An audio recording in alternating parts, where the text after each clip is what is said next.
নমস্কার বন্ধুরা, আজকে রেলের পক্ষ থেকে একটি বিশেষ ঘোষণা যেটি জানিয়েছে আমাদের রেলওয়ের ডিরেক্টর, রেলওয়ে বোর্ডের ইউকে তেওয়ারি। ঠিক আছে, তো এটা কি নিয়ে নোটিফিকেশনটা?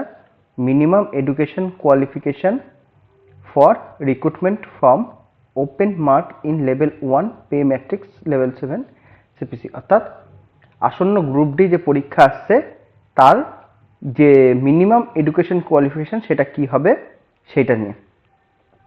তো এখানে যেটা বলছে, দেখো এখানে বোল্ড করে লেখা আছে 10th pass or ITI or equivalent or national apprenticeship certificate guaranteed by NCVT, অর্থাৎ ক্লাস 10 পাস অথবা আইটিআই অথবা ইকুইভ্যালেন্ট কিছু অথবা national apprenticeship act NCVT guarantee যদি থাকে, গ্যারান্টেড থাকে, তাহলে তারা এলিজিবল হবে। অর্থাৎ গ্রুপ ডি শুধুমাত্র আইটিআইদের জন্য না, নন আইটিআইরাও বসতে পারবে।